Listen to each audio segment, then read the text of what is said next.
if I just drop the ball from my pocket there, you can see it's rolling, and that's going to roll a fair bit ahead of me.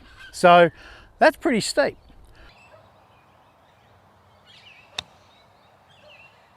I hit that pretty well, landed just short of the green. It's kicked on and held on the front. So here's a shot that you quite often get that I don't see too many people practicing. In fact, not only do they not practice it, they don't really know how to play the shot. So I've got a 70-yard pitch shot from a downhill lie. The slope that I'm on here is about 6.5%. That's pretty steep. If I just drop the ball from my pocket there, you can see it's rolling, and that's going to roll a fair bit ahead of me. So that's pretty steep. So what we've got to do when we take our setup, and most of this isn't, I'm not going to show you how to swing to play this shot. It's mostly setup. The swing will take care of itself. We don't really change the swing, but we do have to adapt our setup. So because we're on a downhill lie and my body is going to be in this position here, if I don't move my ball position, I'm going to make poor contact. So because it's sloping down, I want to move my ball position back just a little bit to the right. So I would normally play this shot from the middle of my stance, but what I'm going to do today is I'm going to move it a ball, maybe 2 balls back to my right, because my club is going to reach the ball a little bit further back in my stance than middle because of the slope.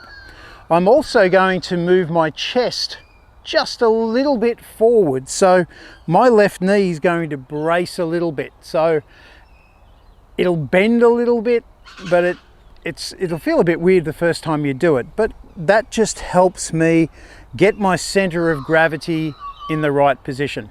And I like to think of nose position. A lot of other golf pros talk about other parts of the body. To me, the nose is everything. So I've moved the ball back a couple of ball widths. I'm moving my nose forward, so my nose is slightly in front of the golf ball. From there, I don't want to transfer my weight too much. This isn't a full shot. This is what I'm going to call my half pitch or my 9-3 swing. And because it's downhill, and this would be about 1 story down if we're thinking of a building, that's going to take about 10 yards. Sorry, it's going to add 10 yards to the flight of the ball. So this ball is going to go further. Because if you think about it, if I'm on a flat lie and my trajectory is like that, if I have it down here with the same trajectory, the ball is going to travel longer in the air before it hits the ground. So when you're hitting downhill, you will hit it further. So this is a 70-yard shot. I'm going to play it like a 60-yard shot, which is, around about 54 meters thereabouts. So a lot of people like to know the difference between meters and yards. 54 meters, 60 yards. It's about 10% you add to meters to get yards.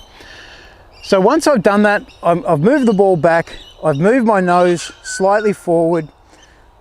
I've just bent my knee slightly. And from there, I'm just going to hit with my normal 9-3 swing. And we'll see what happens. So I've hit that pretty well, landed just short of the green.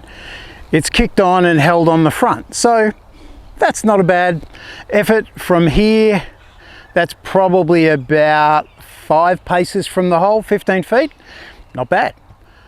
But the thing is, people don't practice playing shots from here. They always get out on the range and they hit a lot of shots from perfectly flat lies, and the ball goes further and shorter from these variable lies. We really need to get out on the golf course and try and work at them. So get out and play a few holes after work, late in the day, put a couple of balls down and give it a go.